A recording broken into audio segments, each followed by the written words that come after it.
Okay, that works. So it's of some of you may have came here with idea that you hear about Ethereum vision and direction. So just in case, because I was told before that I'll talk about post-quantum money, so that's what I prepared for. But I quickly prepared slides for the other one, so maybe we'll rush for both. I think I have 20, 25 minutes, so it depends. How many of you like really want to see Ethereum Foundation vision and direction topic? One? Oh, okay. Yeah, so we'll rush that one. And that one will be probably like 3 minutes, and then I'll go to post-quantum money. That's a simple vision. Okay, but technically it's challenging. All right. So this is a summary of 2025. Since mostly various events and ideas since I joined around March last year. So what we've done mostly at the foundation, like a summary of 2025, is we had the comms team doing an amazing job on the improvements of the social media, communication, storytelling, both talking about very technical things, important things about enterprises, institutions, and so on, but also finally finding a new voice for talking to new generation about exciting things. And that attracts a lot of fresh new talent to the EF, to the Ethereum ecosystem, and generally creates a vibe of things are cool. And I think ETHBoulder also contributes to the feeling that that ETH is cool again. And then institutional aspect of Ethereum was super important in 2025. We knew it will be a very pivotal year for institutions. Then we did a bit of a response to people saying Ethereum doesn't care about founders. Founders went to other ecosystems. So we restructured EcoDev and built a lot of, we put a lot of effort into founders applications, talking about applications. So generally EcoDev reconstruction was from James Smith, and he brought a lot of talent, restructure leadership, and we started looking at various categories, founders, builders, and so on. Then we changed a bit the grant strategy, so we made it much harder for a lot of local events to get funding directly on the financial side from the foundation, but we put much more effort to include a lot of like amplification, talking about events, promoting them through the new communication strategy, social media, and so on. One very big important thing was restructuring protocol cluster at Ethereum Foundation. So connecting more closely the researchers and engineers. We've been told that in the past, researchers and engineers would have to organize special dinners at the events to talk to each other a bit more.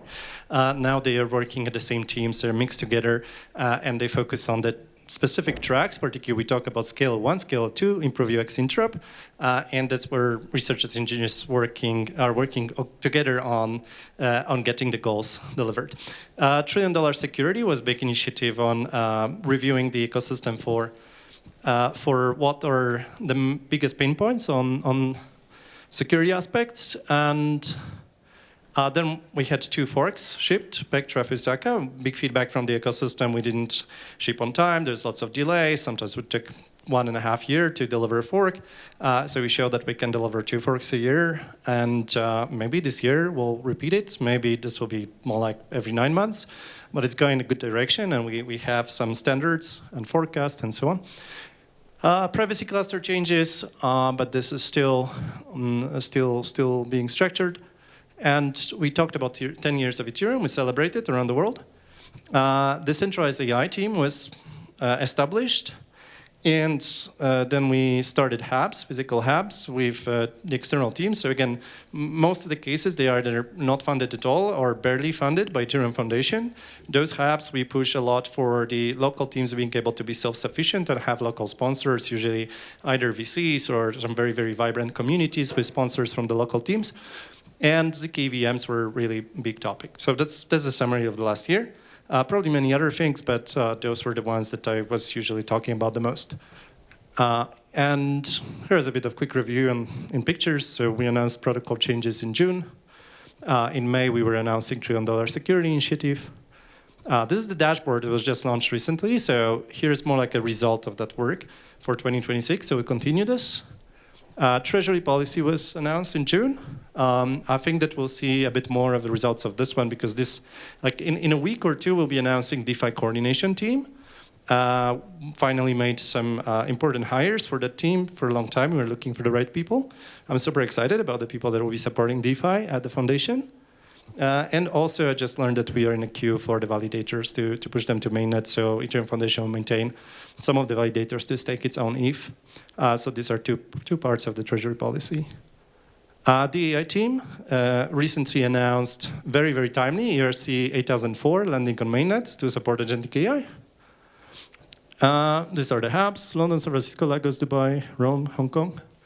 And 2026, what I would love to see, but maybe the majority of you probably know, I'm stepping down as the co-ID at the foundation, but this is mostly the strategy that we're setting for 2026. And I think that mostly with the team, we agree that this is the direction, and also this is the reason I feel very comfortable and confident that the team knows where to go and that we have the leaders to execute, and they can do that definitely super, super well without any extra chasing or nudging. But obviously, you can see some adjustments from the new leadership. So certifications and credentials for enterprise Ethereum. We want to have institutions to be really sure who to work with around the world, and see some credentials coming from the foundation and partners telling these are good providers. Post-quantum security, very big announcement, and soon we'll talk about it in details. OIF becoming this interoperability standard that is fastest to integrate, to ship. DevCon Mumbai, super excited about India finally welcoming all the thought leaders and visitors to share the joy of Ethereum, probably with thousands or tens of thousands of people there in Mumbai. 1-3-5 years roadmap, so merging lean Ethereum into the core development process. So this should be announced next week, I think. Very big thing. We're bringing the two streams of work and the protocol that were quite separate into one timeline. DAI, Agentic Ethereum. So we've seen some fantastic work from Austin and communication team talking about agents on Ethereum using 8004 that was shipped. And I think that kind of Ethereum with Base, mainnet and Base, managed to capture this initial attention of building agents on Ethereum, and lots of new founders, builders, and it's super exciting. ETHBoulder, ETHDenver, so it's a bit of our effort to be here, to send much more people, encourage people from the EF to come and present and discuss with everyone, so that's why you see probably that many people from the EF, I think like 10, 20 people, not sure. I think there are like around 10 of us here in the audience. And we'll continue with Denver. And New York City, welcoming Ethereum to institutional side, but independently from the foundation. ETH Global runs the major conference in New York. They're planning like 6,000 to 8,000 people there. That will be amazing, if it works. All right, and then Global Policy Support Team launched last year. So we can support the policymakers and regulators around the world with workshops, education, support them to find the right partners to talk to. DeFi coordination team launching next week. Platform team is talking about Ethereum, so it's the best platform for the L2s to launch, to build on. And the platform team was also organizing a big event for all the L2s last, like 2 weeks ago. It was over 70 people, over 20 L2s meeting together to discuss strategy, roadmap, and technology. Issuance roundtable discussion at FCC coming, and hopefully we'll talk a lot about culture and art on Ethereum through the DevCon Mumbai as well. So I tried to speed run it. It probably took me more than 3 minutes. Sorry for that. How do I disable the... And this is the topic that I was told by my team that I should talk about. It is a bit funny because I don't feel the strongest on this topic. And in a way that I understand the idea, I understand why it's super important for us, and I'll try to explain why it's super important for us.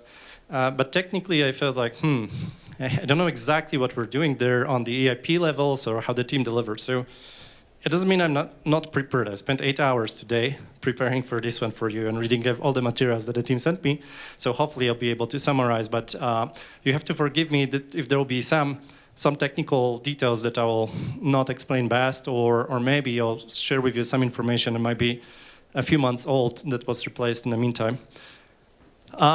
So why is post-quantum so important now?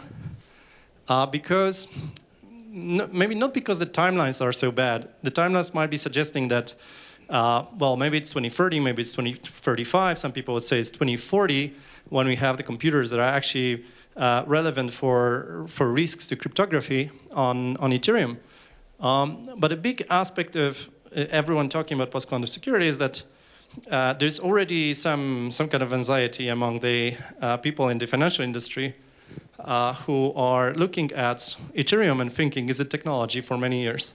Like when you're relying on blockchain and you want to deploy systems on public mainnet for many years to work there, you don't want to have any type of catastrophic risks looming there somewhere 5 to 10 years away from now without people telling you that we have everything under control.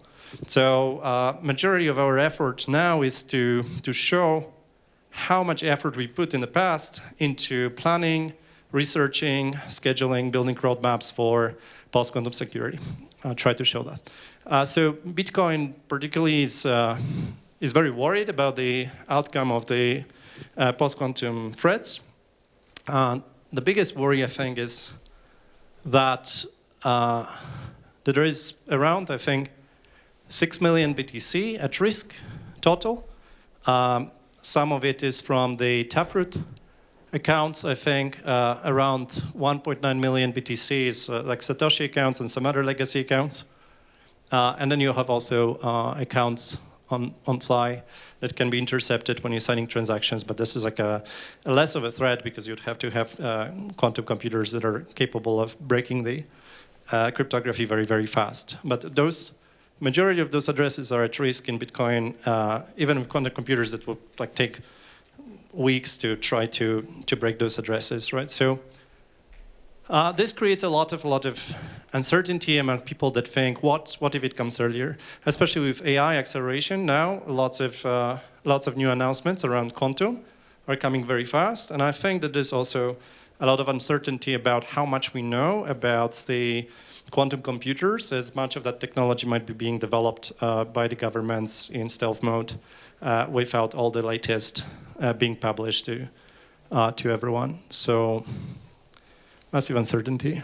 And some people claim that it's not that investors are selling BTC because of quantum computers, but we see announcements from large banks and investment funds that say that it's exactly this, why their customers are saying sell BTC or Ethereum.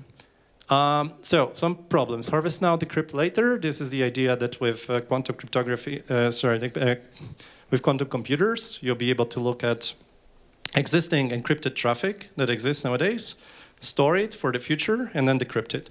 And now, when you think about the threats to blockchain, so if you're using it for privacy, for encryption, and you hope that you will have this like forward security that will not get decrypted, this is a problem, right? So specifically for the chains that rely on security, like the Monero, I think, is at risk that practically in the future you'll be able to decrypt the entire past of the chain, all the states and transitions. However, for signatures and ZK proofs, what is important is everything that's in the past is actually safe. We're just risking that in the future, the moment when the quantum computers are advanced enough that they could break that cryptography, you could generate like false signatures or break signatures for the future, and also generate proofs for the false statements in the ZK space. But everything that was before the quantum computers, you can say, okay, this was proved in the past, and it's not at risk. So that's why on blockchains, like we're not that much worried in Ethereum about the past signature. So it's just that when the quantum computers appear, then you have to have either be ready for that and transition all the accounts by that time to post-quantum security, or have some emergency solutions. We see Coinbase announcing advisory board, and you see here Justin Drake from Ethereum Foundation, and a few other well-distinguished people. So more and more institutions are trying to announce we are getting ready, we are ready, and we're thinking about it. And Ethereum Foundation is trying to be very, very vocal about it as well, just to calm everyone down and say, yes, Ethereum is credibly secure for many, many years forward, and we're thinking about everything that is potentially putting things at risk. Here Nick Carter mentioning that there's this discrepancy on how developers are thinking about post-quantum security, how markets are thinking about post-quantum security. Because markets are thinking in terms of risks, and developers usually think about the timelines, like when it appears, we can quickly update that. They don't think about it at 2-3 years before. We have to be ready, because otherwise there is this anxiety in the market, right? Like the markets will think, oh, there's like uncertainty, so we'll better move away. And the markets, one thing is the financial markets, but the second thing is like the anxiety about deciding to build on that technology, deciding to choose that technology in the institution where you have to plan 2 to 5 years strategically ahead. Here is an announcement from Jefferies, 10% BTC allocation from Asia portfolio removed, citing quantum as existential threat. First major institutional portfolio example, Bloomberg article. And Citibank announced quantum threat $1 trillion security raise. And not only blockchain, they were talking also about the cryptography used in banks and financial institutions nowadays, but they also mentioned the potential risks related to Bitcoin. 25% of Bitcoins that are potentially quantum exposed, and large probability that things by 2034 break. Here is NIST announcing the post-quantum secure cryptography standards. So the signatures that will be that should be used, and they say by 2030 people should be ready. The systems should deprecate legacy signature algorithms, and by 2035 those should be banned entirely. So it doesn't mean that by that time, for sure, we have the post-quantum computers that will be threats, but that expectation is that everyone is ready by that time in the, probably like in the institution, governments, agencies, and like licensed operators in the US. And Vitalik quotes the post-quantum security as the very important requirement for the walk-away test for Ethereum, that we cannot ossify Ethereum unless we say Ethereum is quantum secure, because really everything would break. So we have to say over the next few years, very important set of deliveries is making entire Ethereum stack quantum secure. All the aspects, signatures, data availability, signatures on the execution layer, but also signatures on the consensus layer. How is time? I don't know, I assume that I have 10 more minutes? Okay, perfect. So there is a series of blog posts on the if research, forum posts, that talk about the proposed transaction signature schemes and how to approach it from the account abstraction way on Ethereum to be quantum secure on Ethereum. And first of all, Falcon is this lattice-based signature scheme that is one of the schemes proposed by NIST as a standard. And it has specific properties. So the good thing is that it is very well-defined worst-case running time, which is important in the EVM case, where you don't want to like calculate the gas costs and optimizations and manage clients based on the absolutely worst scenarios, because then you can analyze the targeted attack scenarios, right? So all the Ethereum, when you think about scaling, we always look at the worst case scenario, not about the average. It would be nice to think about performance. Oh, on average, we're doing this well, but it doesn't matter at all, because the moment when you do that, then the attacker will just flood the network with the transactions that are specifically designed to get the worst case scenario. So it's important to know what this worst case scenario is. The bad thing about it is, and I was meant to put it in bold, okay, it's like, generally it says that it's difficult. As like the Falcon signatures and many of the post-quantum signatures are considered to be very, very difficult maths and cryptography. And because of that, we don't have that kind of comfort of having many, many years of established libraries that are considered very safe. So if you implement those, you have risk of side channel attacks, because not only you implementing the cryptography well, but also you have to implement it in a way that makes sure that like the execution times and the effects on the hardware are not affected by the numbers, the actual operations that you execute, or the paths that you're taking. So you have to ensure that your library is taking always the same paths and using the same same load on CPU and so on. Otherwise, you can observe it through the side channels and extract some information. So many cryptographers will say one thing is to implement it properly, and the other thing is to prevent any kind of willingness to optimize through the solutions that would potentially expose the libraries to side channel attacks. Here also some problems on the aggregation. So there are some aggregation solutions for the signatures that are based on Falcon, but that decreases the efficiency even more. And then what is suggested really is the hash-based multi-signature solutions. And I think Ethereum now in the consensus layer is choosing XMSS. We'll mention it, and also some solutions for aggregation on EL.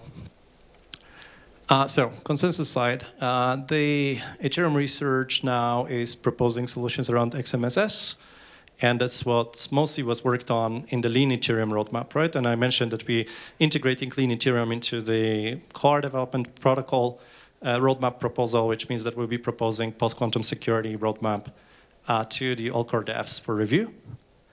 And that's where we have implementations. We've tracked goals, metrics on how fast they're executing. Well, and now coming back. So what were the requirements for post-quantum work at Ethereum? So knowing exactly what the threats are, what types of attacks can be then executed against Ethereum, having very predictable migration paths for the accounts. And this is one of the biggest problems of the post-quantum security. You have to take all the accounts existing on blockchain and ensure that somehow the users will execute an action of upgrading to post-quantum to the new signature schemes. If they don't take any action, then potentially the accounts are at risk. And even if those accounts are dead, it's like nobody holds keys because the keys were lost or whatever, then it's still a problem because then quantum attacks may recover ETH or BTC in the context of Bitcoin, and that may create the general feeling of uncertainty, additional risks around technology. So there are some solutions on Ethereum that say, well, here is the emergency approach. You assume that if somebody holds keys, that most likely they also hold the pre-image of the hashing solutions of the keys generation. So they may hold, for example, the I forgot the word for this, which is obviously like when you have 12 or 16 words to their seed phrase, yeah. So you can do the emergency approach where people would have to ZK prove that they hold the seed phrase that is pre-image for the generation of the public key. And then you can lock those accounts until someone posts the proof. But then you're still risking that those who generated keys directly without the seed phrase might be at risk of never being able to recover the funds. And well, we want to have mature implementations with all this formal verification. It's accelerating a lot now. We had examples of formal verification that was done very fast thanks to AI. They want to analyze like the performance changes, economy of the changes of like how quickly the signatures can spread, and what's the cost of hardware to execute. So economy more like of the block space. But the good thing is by scaling L1, we also create more space for scaling the space for new type of signatures. Like these basic transactions might be, let's say, 10, 20 times more expensive than nowadays because of the signatures in post-quantum. And generally expect that the entire ecosystem is ready. So the wallets, the operators of the validators, that everyone switches and is ready to upgrade together. So one thing is to do the research implementations. The other thing is to do the entire migration transition. So if you think that the first part might be 2 or 3 years, then again, you have integration will go over 2 or 3 years, unless people really feel there is emergency. What are the misconceptions about the work? The first one, the first sentence, I really love that we're pointing out that just because the action might be limited at some point, it doesn't mean that there is not a lot of work that has been already done. That the researchers might decide to go with simple changes, gradual improvements, but this is a result of 3 or 4 years of review of all the details and very, very good understanding of all the possibilities, attacks, and so on. And the misunderstanding is that we would do that with a simple single change. Most likely it will be a series of changes and multiple modules being changed over time. I'll start accelerating. So this is a quick review of things that we're doing. consensus layer, lean-seq, lean-VM, lean-spec, so 3 things that we work on. There are also pre-compos for the new signatures.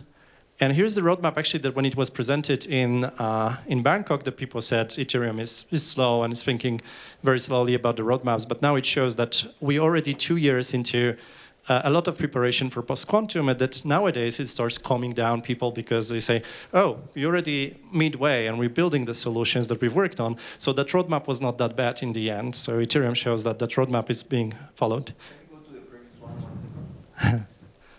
Sure. I can share the slides later.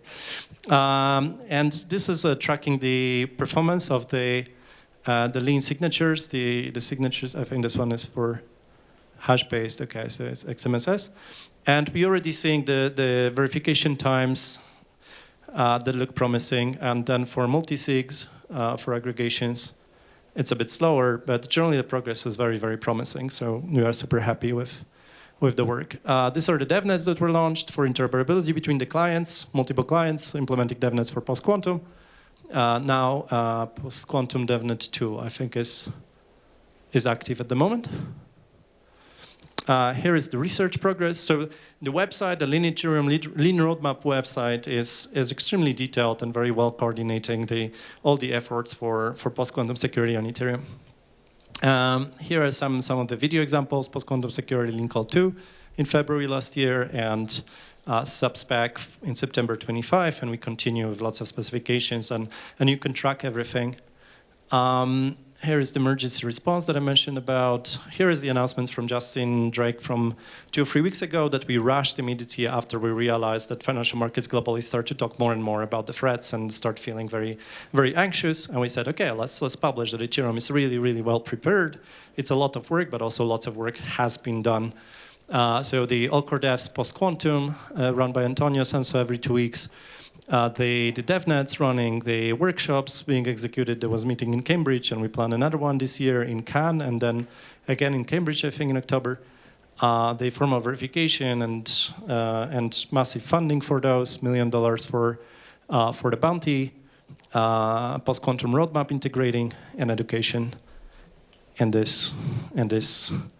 These are all examples of calls and massive work executed. Here's the roadmap that Optimism announced for 10 years. This website is coming with the post-quantum Ethereum very soon. And here is all the refs. Thank you so much.